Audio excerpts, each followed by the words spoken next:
Hello children, how are you all? I hope you all are safe. Today we all gathered here to learn something about algorithm and flowcharts. The last session also we were discussed about this topic. As its continuation, today we will see some example to learn to write an algorithm. In this session, Chapter 5 Algorithms and Flowcharts, you will learn the steps to write an algorithm and steps to draw the flowchart.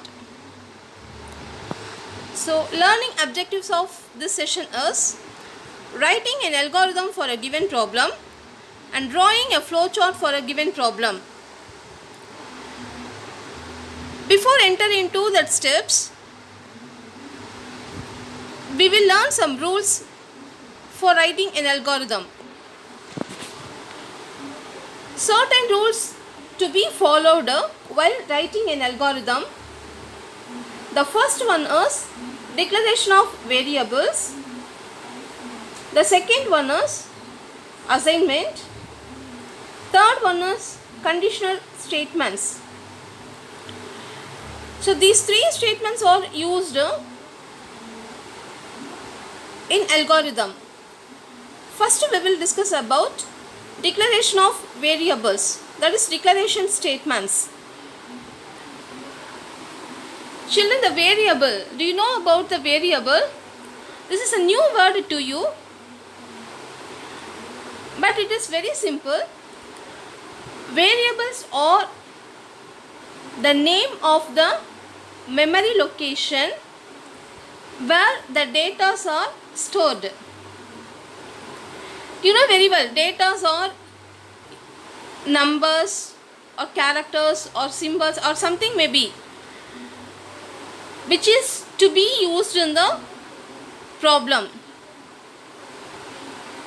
So before enter into the problem, the data is to be stored in the memory location. To retrieve the data, we have to use the name of that particular location.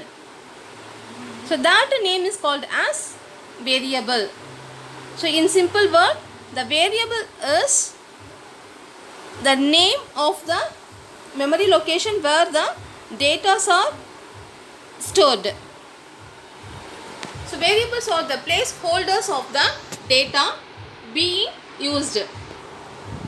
It may hold the values of single type. It means if the variable declared as integer, it can store or it can hold only integer type data. If the variable declared as character, only the character type data can be stored into the variable. Or else if it is declared as float type, only the numerical value with a decimal point can be stored. See this example, children. In the first example, integer xy is given. So here that x and y are the variable which is declared as integer type. So in this integer type variable, only the integers can be stored. So we come to the conclusion, the variables x and y can hold the integers only. See the second example, char a comma ch. So char a comma ch, here the type of the data is character, that is char. A comma ch is given here, that a and ch are the variables. So in this variable a and ch, we can store only the characters. The characters may be a letter or symbol.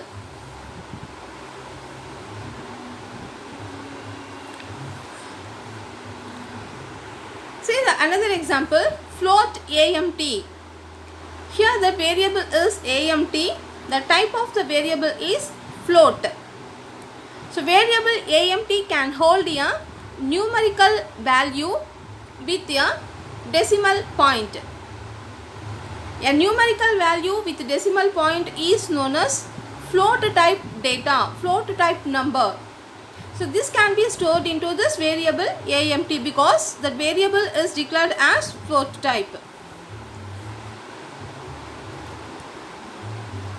So from this example, you learn how to declare the variable and how to store the data into that. So an integer variable can hold only integer type data. A character variable can hold only the character type data. That means a single letter or symbol. The single letter refers an alphabet or something else which is enclosed with a quotation. And float type variable can hold only the float type data, that is a numerical value with a decimal point. So before enter into the problem, we have to declare the variable to hold the data. So after declaring the variable, we have to use assignment statement. That is, we have to assign some value into that particular variable. So the data which is to be used for that problem, for solving that problem, can be stored into the variable. The method to accomplish assignment of values to variables is assignment statement. Say this example, variable left arrow expression is given. Here the expression is a value. That left arrow refers the assignment. The value that is given in the right side will be assigned into the variable what is given in the left side. See, for example, A left arrow 10. So here the 10 is stored into the variable A. So what is the value of A now? Yes, A is 10. So 10 is assigned into the variable A. So this is assignment statement. Third statement is conditional statement. The conditional statements are if else and case. So first if else statements are simple if and if else. If else statements are broadly classified into if statement, that is simple if and if else. In simple if, only one condition is checked. If the given condition is true, the block which is given with the if condition will be executed. If the condition become false, it goes to the control goes to the next statement. Only one condition is checked here. So if the given condition is true, it executes the statements which is given with the if. If the condition is false, it goes to the next statement. But see this another example. In case of if else, first the condition is checked out. If the condition is true, the code inside if body will be executed. Suppose if the condition is false, the code inside else body will be executed. So that is two-way checking. After executing the else part, it goes to the next statement. So here simple if and if else are given. Next conditional statement is case structure.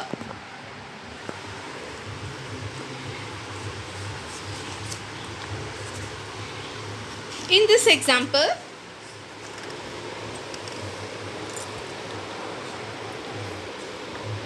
Another conditional statement is case which allows one to easily distinguish between several alternatives without using multiple if then else statements.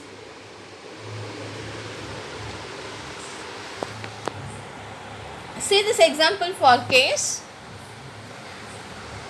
In this structure, it indicates actions to perform depending on the value in years employed.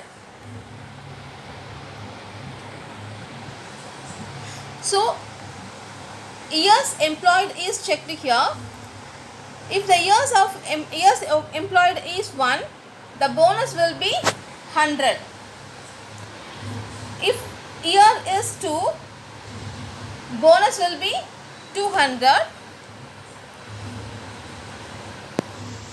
Years employed is 3, bonus will be 400. If it is not 1, 2, 3, the bonus will be 800. So here the condition is years of employee. Okay, years employed is 1 means bonus will be 100. If 2 months, bonus will be 200. 3 months, bonus will be 300 for that employee. Or other means the bonus will be 800.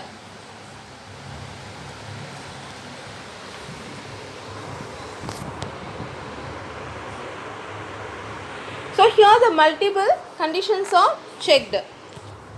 So this is another example for the conditional statement, that is case structure.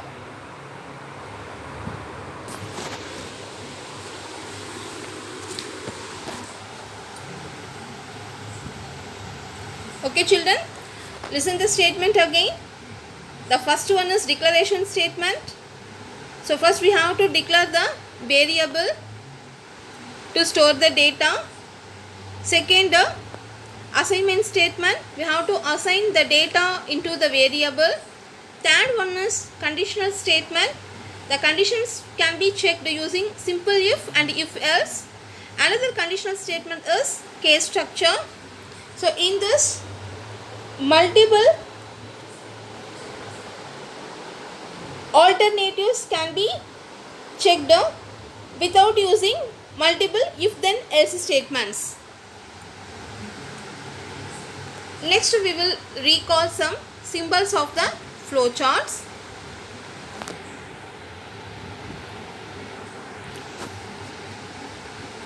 As a continuation of algorithm, we have to draw the flowchart for solving the problem.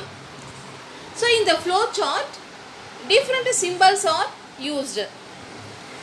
The first symbol is oval for start and stop the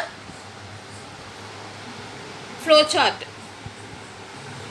And then second one is rectangle, that is process. If process takes place, we have to define it. We have to note that process using the rectangle symbol.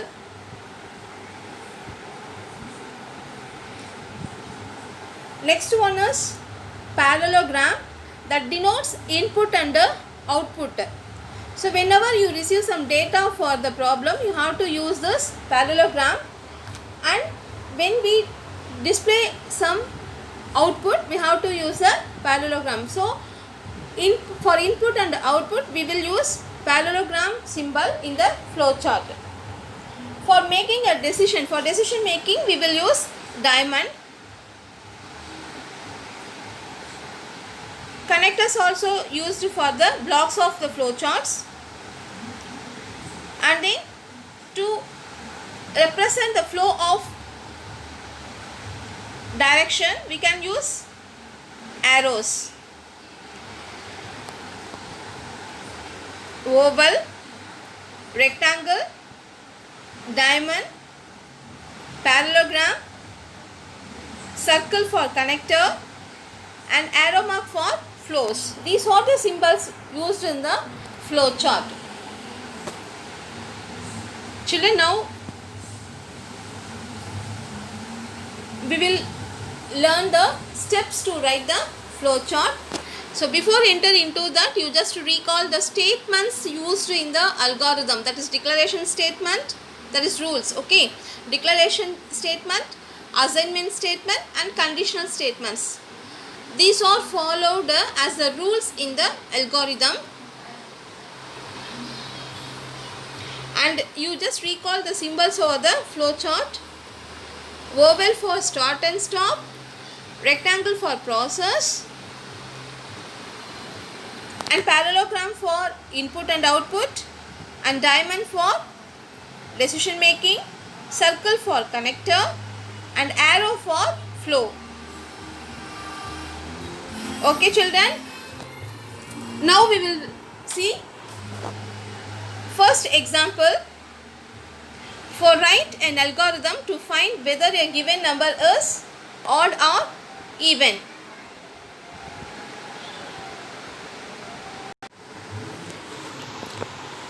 So in this example,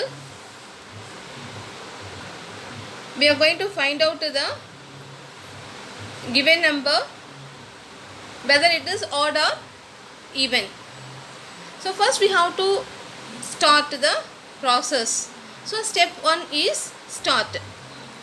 Next, input a number. So first we have to declare the variable as well as we have to read the number, because without a number we cannot find out whether it is odd or even, right? So we have to input number. Third step is check. So we have to check whether the given number is divisible by 2 or not.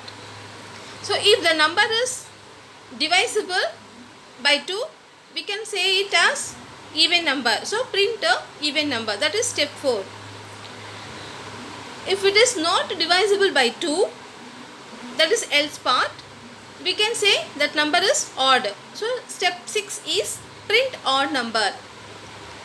Step 7 is stop the process. So because we found that number is odd or even, so we have to stop the process. Okay, so for starting the algorithm, we have to use start.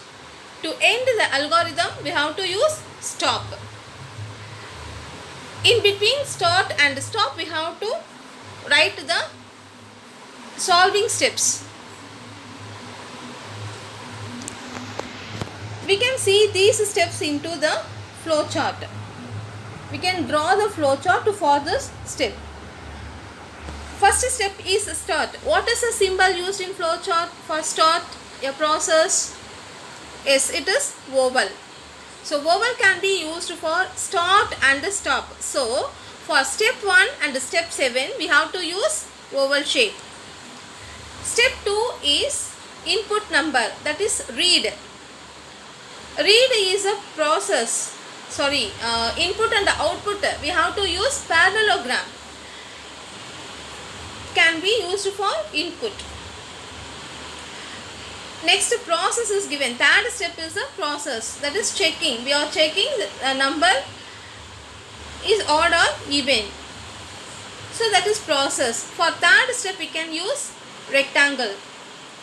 Fourth step is print even number, that is output. We can use for this step parallelogram.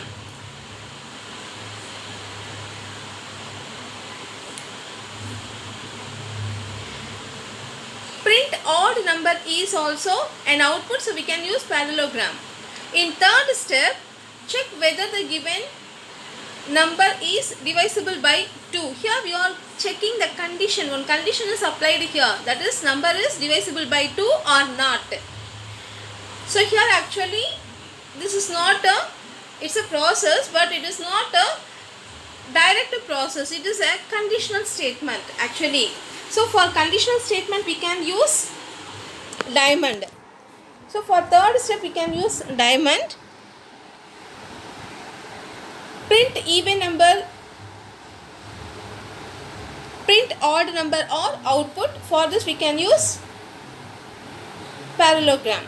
Okay, I think now you can have some idea to draw the flowchart. Now we will move to flowchart for this problem.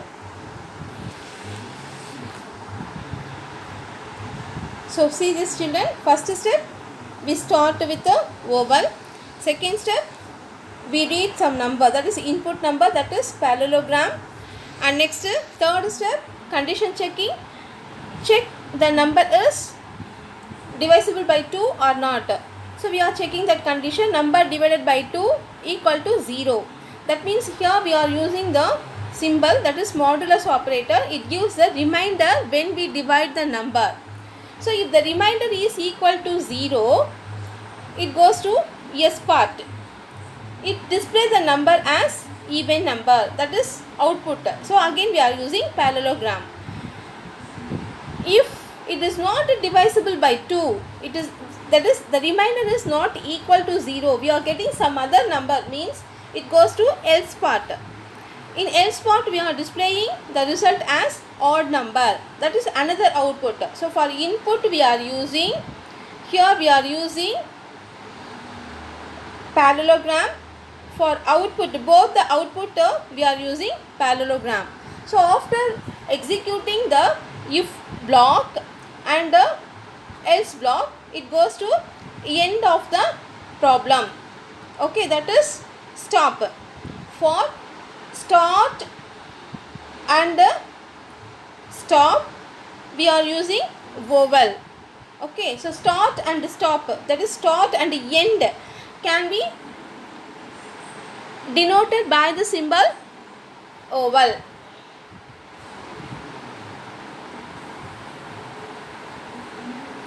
See another example children. Write an algorithm to find whether a given number is positive or negative. Same way. First we have to start algorithm.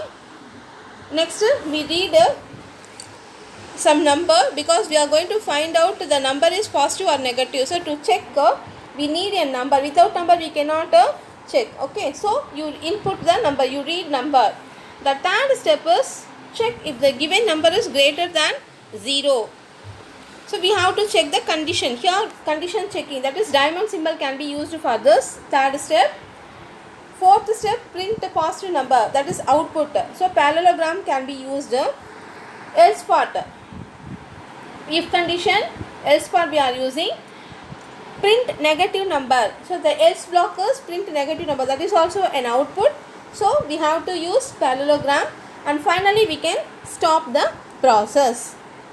So for start and stop we can use the oval sign, that is oval symbol. For input and output we can use parallelogram. For condition decision making we can use conditional statement, that is diamond symbol. So in this example we can use oval, parallelogram, condition making, again oval. So let's enter into the flow chart.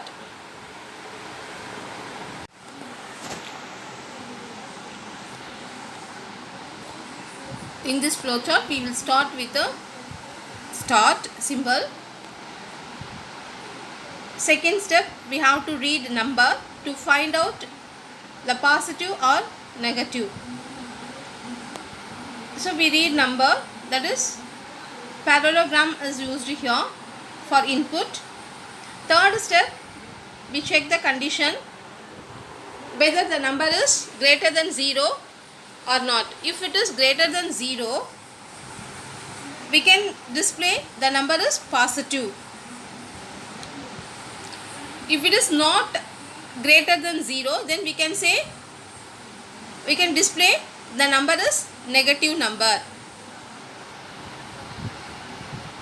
After displaying the, after executing the if statement or else statement, we will skip the if condition, then we will go to the next statement, that is end. Because the problem given here is find the number is positive or negative. So we found whether the number is positive or negative. Okay, then after that we have to stop the process, that is end. For end we are using the oval symbol. Okay children, so now you are very familiar with the symbol. We will skip to third example. So here example 3, adding two numbers. So as usual we are start with the process and declaring variable a, b and c, because we are going to use three variable in this example. Next we are going to read two numbers, that is a and b, third step. Fourth step we are adding that two number. In fifth step we are adding the result into the third variable c, and finally display the result, that is output, print c, and finally stop. Now you think about the flow chart for this problem, children. If you are going to convert this algorithm to as a flow chart, what are the symbols will you use here? Can you guess it? The first step is start. What is the symbol for start? Yes, oval. Okay.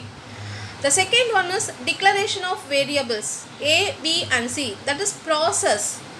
For process, the symbol rectangle can be used. Okay, rectangle a comma b comma c. Okay, that is declaration. Third one, read a comma b, that is input. Read or input, both are same. Okay, input a comma b. For input and output we will use parallelogram. Okay, so for third step we will use parallelogram symbol. The fourth one is add numbers, that is process. A plus b, addition. Okay, some process is going, so for process we have to use rectangle symbol. Fifth one, store the result, c equal to a plus b. This is also process. Finally display the result, that is output, print c, the result, that sum of the two numbers stored in the variable c. So we are going to print that variable c, that is output. For output we are using parallelogram symbol. So for step 6 we will use parallelogram. For step 7, oval, because that is stop. Okay. See this example, children. Step 2 and 3, declaration of variables, read a comma b. In previous examples I did not use a declaration. Directly I read the values, I input the values. In this example I use declaration of variables also. So sometimes we can write the steps along with the declaration statements. Sometimes we may avoid it. Okay, but if you say input AP, that includes declaration also. Okay, so explicitly you can use a declaration statement, or sometimes we can avoid it also. Okay, so when you say input statement, that defines the declaration also included in it. Okay, the variables declared first, then only we can read the values. So we can use declaration or we may not use, that is not the problem. Okay, now we will skip to the flow chart. We will try to draw the flow chart now. For start, oval. See, look at this, children. For start we are using oval, and then declare a comma b and c, that is process, rectangle we used. Next, read a and b or input a and b. For input we are using parallelogram here, and again c equal to a plus b, that is process, addition. So for this process we are using rectangle, and finally display c. So display c, display is output. For output we are using parallelogram. So after displaying the sum of the two number, we will stop the process.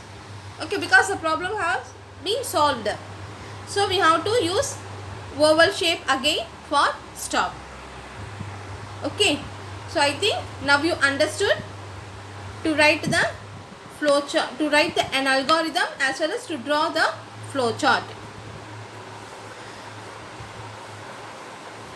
some examples given in the worksheet. I hope you can complete the answer also. Okay children, thank you children. We will meet in the next session.